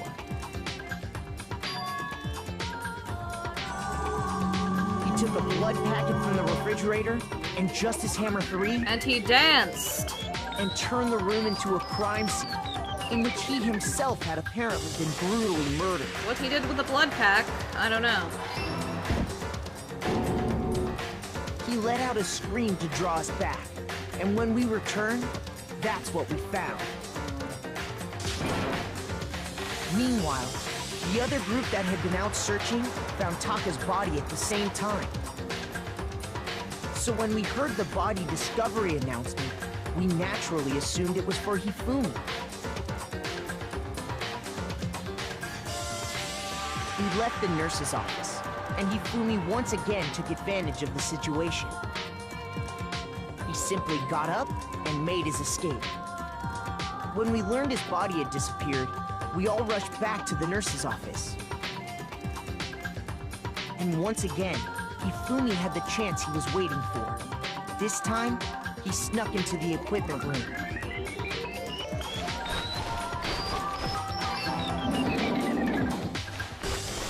He wrapped Taka's body in a tarp and used the dolly to move it all the way down to the repository. Poor Ishimaru. That explains how each of the bodies disappeared.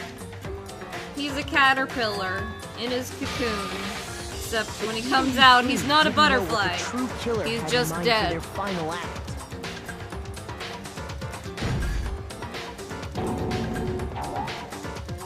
No, I didn't lay out my reasoning right. Get it right until the end.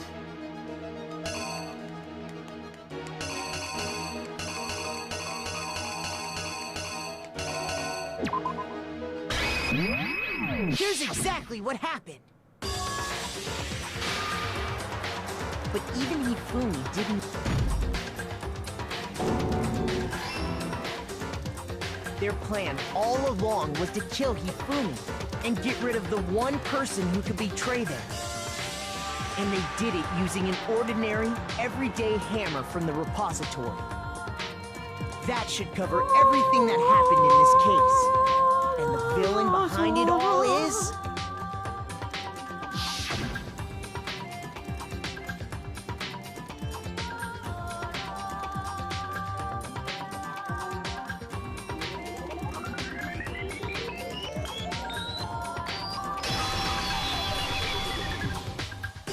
Celeste!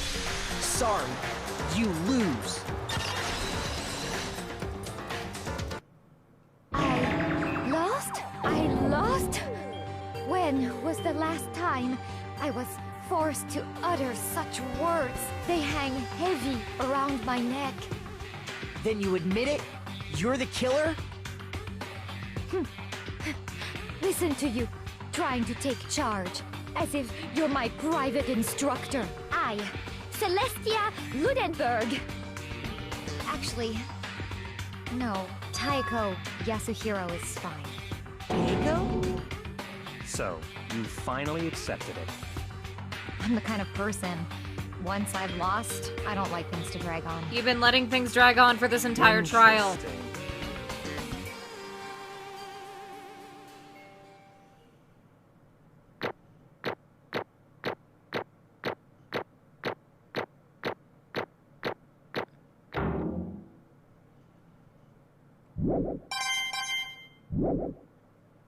Okay, Monokuma. I'm ready to begin. Or, no. I suppose this is the end, isn't it? It is indeed the moment we've all been waiting for. Time to vote, okay? Okay. If you would, please locate your lever and cast your vote. And when the votes are tallied, who will become the blackened? Will you make the right choice or the dreadfully wrong one? What's it gonna be? What's it gonna be?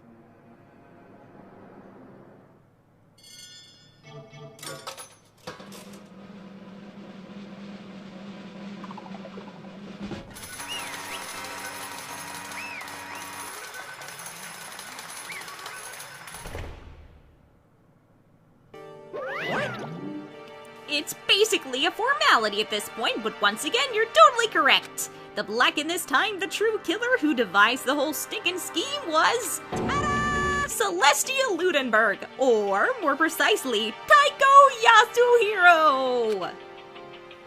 Honestly. I lost. Well, that sucks. I guess trying to work with someone else was a mistake after all. Ifumi's ineptitude was beyond all my calculations. I knew it. So you really did approach Ifumi with this plan. But how did you get him to agree? I can't imagine he would have happily agreed to commit murder. I'm sure she relied on her specialty, lying. My specialty? Don't make me laugh. I didn't have to lie to get him to agree. Yes, you did. So then... Then did you use, you know... I knew you'd figure it out, Kyoko. You're absolutely right. To get Ifumi to act as my accomplice, I used her. For everyone who's still left, I'll avoid mentioning it by name, but it was the one thing Ifumi and Taka were both super into. Does she mean...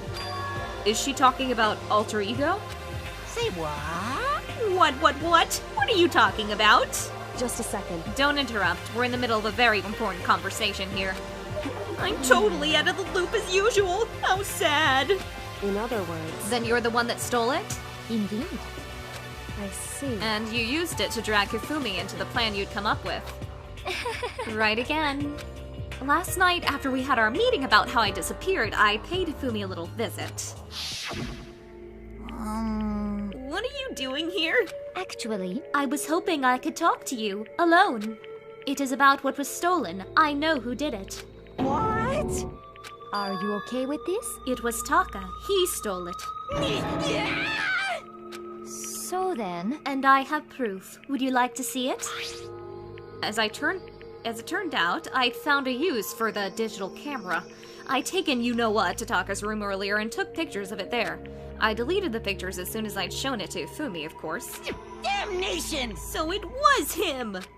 But how did you do it? She was supposed to yell if either of us got close to her. You are correct, which is why Taka forced me to steal it. Say what? As for me... Please forgive me. He threatened me. Oh, He did? As for me... He came to my room last night unannounced, and then it is hard for me to even say. He abused me. what? This game is so tasteful. And he took pictures. He said if I did not do as he asked, he would show them to everyone. Yes, you certainly did not have to lie to get Ifumi to agree, did you? So I had no choice. Damnation! That's a crime! An absolute crime! I knew he'd got a little crazy, but... Say what? I never imagined he would go that far! It was amazing how completely he bought it. I can't express how enjoyable that was. I'm about to say something I've never said before in my life. I'm unforgivable! I'm going to kill him! I'm going to fucking kill him! Most unfortunate. Wait, please. If you go now, you will be playing right into his hands. Actually, Taka is planning to use her to escape, and he has made you his target. What? Escape? You don't mean... Taka is going to try to kill you. indeed. And also he can keep her to himself.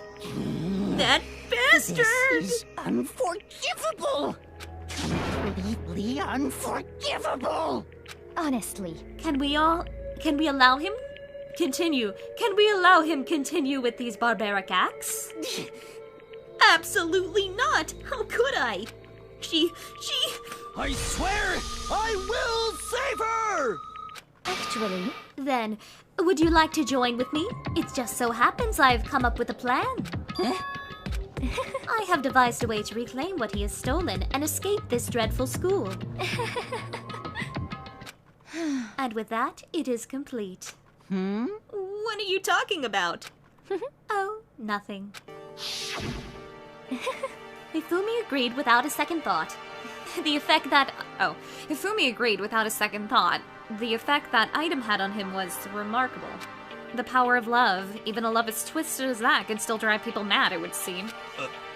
You disgust me. I see. I have another question for you. Was that strange costume Ifumi's creation? indeed. It was a real pain in the butt, too. All I asked him to do is make something to hide the face and general body size. I had no idea he'd make something like that, but it's my fault for picking him in the first place. But So why'd you decide to make me the suspect? Because you're stupid. That's it? Let's see. And in that regard, I made the right choice. I'm so glad your stupidity surpassed my every expectation.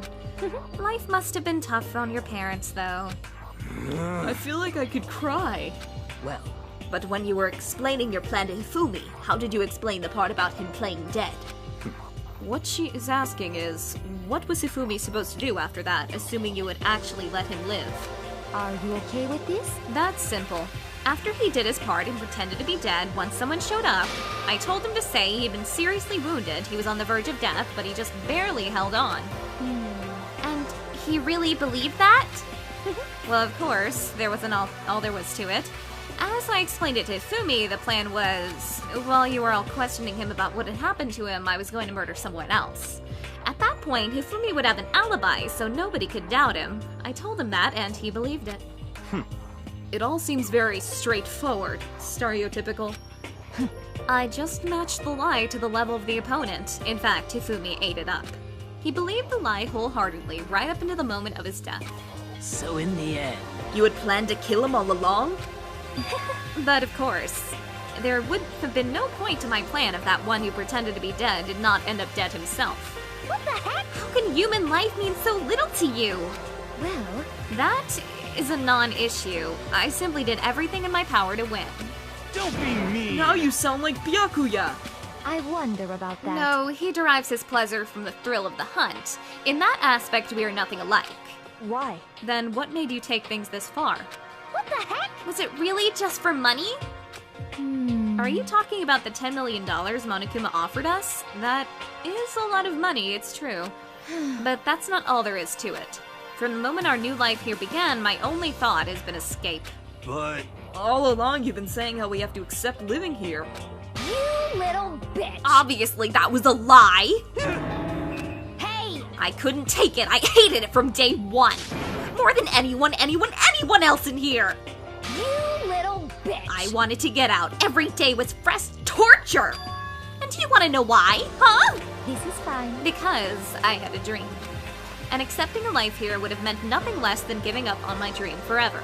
Honestly, And there was no way that I could ever do that. In the underground world of gambling, I risked my life to make a metaphorical killing. As for me, And it was all for that dream. And what was this dream of yours? isn't it wonderful? To live in a European castle. A castle?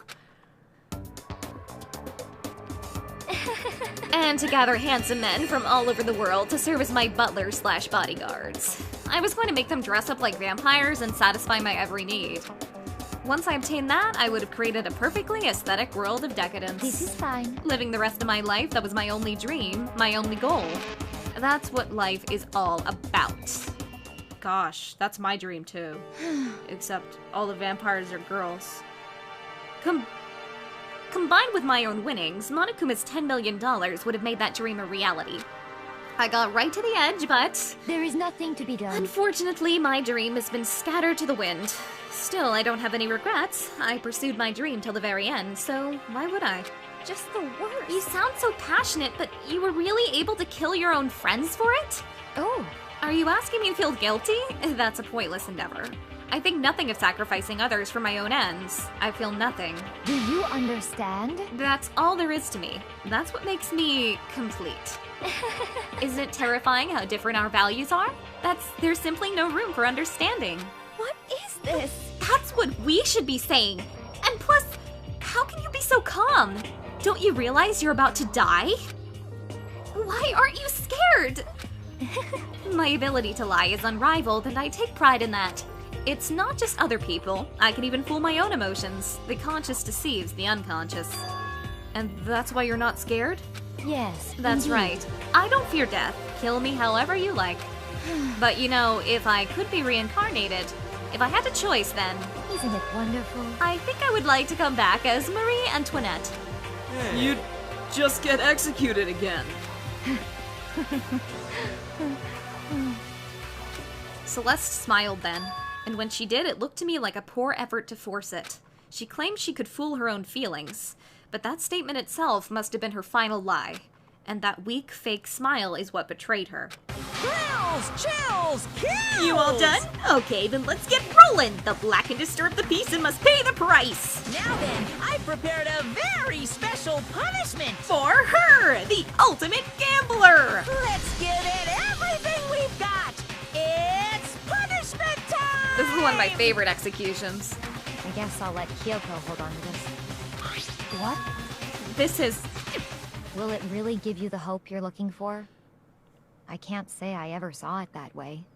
Which is why... Actually, it's not important. Well then... Take care, everyone. Perhaps we'll meet again. In another life.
That's definitely my favorite execution from a symbolic perspective, because it's like she starts out getting executed like a witch because she's always wanted to be this like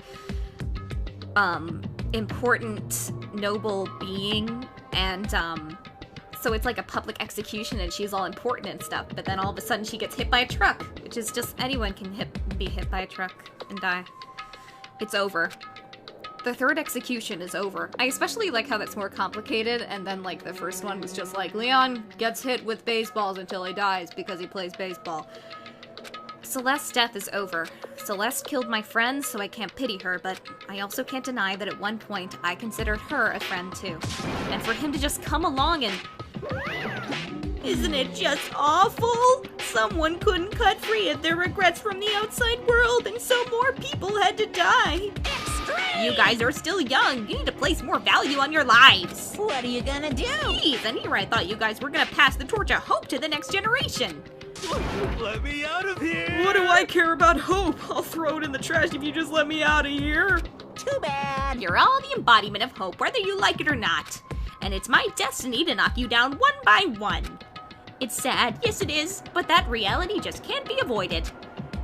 Don't talk like you're not responsible. How long are you gonna make us keep going through this? What do you want from us? How strange. God, I'm so sick of people asking me that. Give it a rest already. So anyway, Kyoko, did I see you get some kind of key-type object from Celeste? Hey! So, what's the deal with that? What?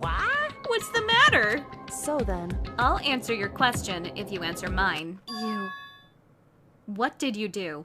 What did you do to me? Ooh. What? Hey, Answer me. What did you do to my body? Ooh. Oh man. How exciting. Oh geez, oh man, oh geez, what do you mean, what did I do? I have no idea. I don't know anything about it. What was that just now? The mastermind did something to Kyoko's body? What does that mean? Hello. Okay, things are getting kinda awkward. I think it's about time I got out of here. Well, Meanwhile, you guys can go on enjoying your school life. If you get lonely, give me a shout. Not that I'll do anything about it, of course. see ya later. Monokuma disappeared, leaving us all depressed and in despair. Although it wasn't all despair, there was one small hope. Hey, Kyoko, Monokuma already mentioned it, but what's that key that Celeste gave you? so... Most likely, it's the key to one of the dressing room lockers. Huh? What? Then that means... Celeste probably hid it there. Hey, I suppose sometimes it's easiest to miss what's right beneath your nose. Well then, we'd better go check. Indeed. Good idea. We left the courtroom and rushed to the dressing room. As we approached the dressing room, Kyoko looked back at us and said, Hey, I'm going to go on alone from here. Everyone else head to the dining hall. I'll check in with you later. What? Why exactly are you going alone? so... Do you even have to ask? As she spoke, she glanced quickly at the surveillance camera. Come on. That's not what I mean. Why you? There's still the risk of a spy, you know. Then I'll go too. What? You? Please, let me go. Standing here arguing is just going to draw more attention to us. Goodbye. Do whatever you want. Thank you, Byakuya. Well then. Then it's up to you now. Yo! I'm gonna go to the dining hall, okay? So, Makoto and Kyoko are gonna go together? Does that mean what I think it means? Okay. Good luck, Makoto. Girls like her are total pushovers when you show a little backbone. I tried... Hina, do you know that from experience? I think you do. I tried to forget what Hina said. Everyone headed to the dining hall, leaving me and Kyoko there alone. Shall we go? Yeah, So then, we need to get into that locker. Kyoko took the key Celeste had given her and unlocked the locker. And as the locker swung open, we saw... You're really cold. Good morning. It's been a while, hasn't it? It's safe, thank goodness. I'd never heard Kyoko sound so relieved. It was like she was speaking from the bottom of her heart. I did just what Celeste asked. I didn't say a word. I stayed quiet the entire time. And I think I might be able to open the last set of files soon. Maybe as early as tomorrow. I'm doing my best, so please wait just a while longer. So, now we can officially say the case is closed. As far as this incident is concerned, sure, but can we take a second? Since we have this opportunity, I want you to be honest with me. Kyoko, please tell me, what are you trying to do all on your own here at the school? Is that why you wanted to come here with me? However... Regardless, that's not something you need to know right now. I don't need to know? That just makes me even more worried. What? Worried? Like what happened during the investigation this time? You disappeared and we didn't see you again. Without warning, without explanation? When you do that... Indeed. It's only natural that they think I'm the mastermind spy, right? And you too. No! I believe in you. What? You believe in me? Isn't it obvious? People believe in their friends, right? That's why I wanted you to tell me. And I want you to believe in me too. Because we're friends. I understand. It's true. Then maybe I can believe in you. Just a little bit more. Then... That's fine. I'll tell you. I'll tell you why I've been disappearing and where I've been going. You see... What I heard from Kyoko then was... Well, frankly, it kind of blew my mind. Right after I told Kyoko I believe in her, she told me a story that was, well, almost unbelievable. I decided I had to confirm what she told me with my own 2 eyes, so I waited for nighttime to come. And when it did, I went into action. Correct. The boys' bathroom on the 2nd floor doesn't have a surveillance camera or monitor in it. And in the storage closet there, way in the back... She said it was way in the back of the boys' bathroom storage closet, but could Kyoko really be right about this?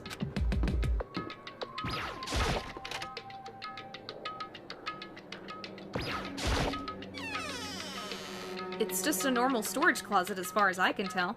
The secret Kyoko told me about, could it really be hidden here? She said it was way in the back of the storage closet, but I mean, seriously? Without thinking, I placed my hand on the back of the storage closet, and suddenly, as if I were being yanked in, ka-shunk. At the same time as I heard that sound, I fell through the wall. I had no idea what was going on. Ba-bump! I had fallen through the back of the storage closet. Huh? It turned out, the back wall was like a revolving door and I'd made my way to the other side, just like Kyoko had said.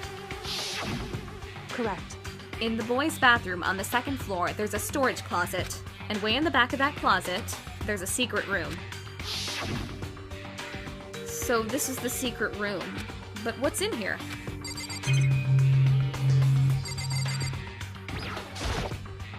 It's just a normal desk with normal drawers. There's a bunch of files and what looks like volume after volume of yearbooks. They're all covered in dust. Looking at everything, one file at the edge of the bookshelf caught my eye. Hope Speak Academy Student Registry? This is the only thing in here not covered in dust. Has someone been looking at it recently? I slipped the file into my hand, but before I had a chance to take a look at it, a slip of paper fell out of the file and I turned my attention to it. What's this? You must not leave. That's kind of weird. I could understand if it said, like, I can't leave, but you must not leave? What is this? My head feels funny. This strange sensation. It's like deja vu. Those words, you must not leave. I've seen them somewhere before, but I can't quite remember. What do I know? What don't I know?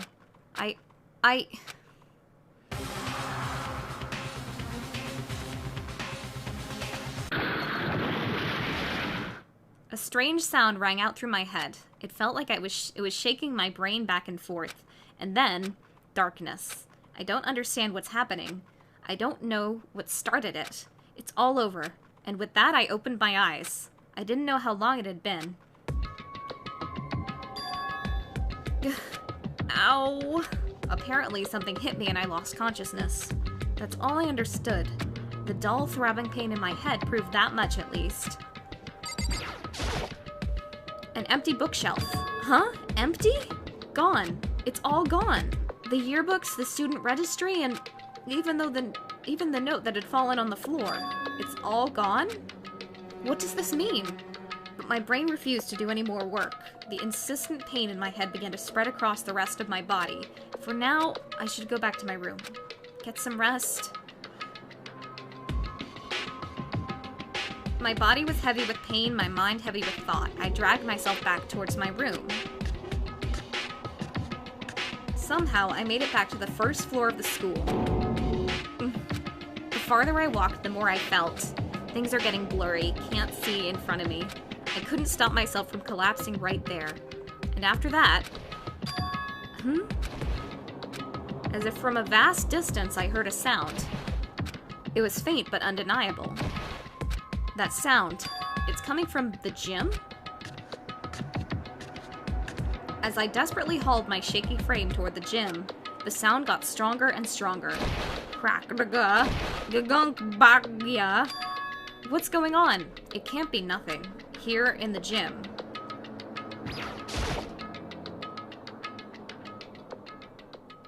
I didn't make a sound as I opened the door to the gym. The sounds coming from inside, meanwhile, only intensified that much more. Kacha, bakyu. Hagagya, haya, paching. Bakya, da-da-dun, sha-sha-sha-sha-sha.